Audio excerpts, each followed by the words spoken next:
আরে ইয়াস কি হইলো মাথা সুস্কিল লিগা? এই জাহিদুল চুপ থাক।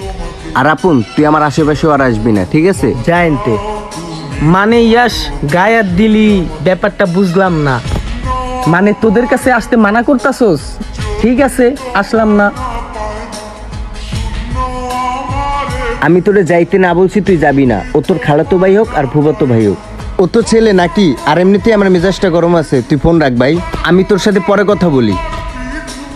আরে মামা এত রাগ কথা সুস্কিল লিগা? শোন একটা কথা বলি। আচ্ছা বল। দোষ আপনের লগে নাকি তোর ঝামেলা, আর আমি আপনটা অনেকদিন ধরে মারতে চাইতেছি, খালি তোর লগে পারি না। আর নাকি তোর বেস্ট ফ্রেন্ড। কিরে ওটা কি বললো? মামা অবাক হওয়ার কিছুই নাই, তুই ওরে মারতে চাইছস, ওইটা আমি মাইরে দিতেছি। মির্জাফর কারে কয় জানোস? তোরে কয়। ও আমার বেস্ট ফ্রেন্ড, আমার বন্ধু, আমি ওরে মারছি। আমার ওর উপরে জিত, তুই ওই জিতরে কাজে লাগাইতে চাইতেছিস?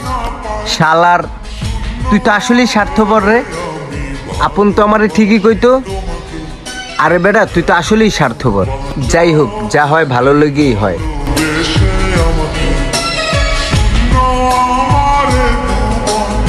আপন ওঠ, চল ওঠ।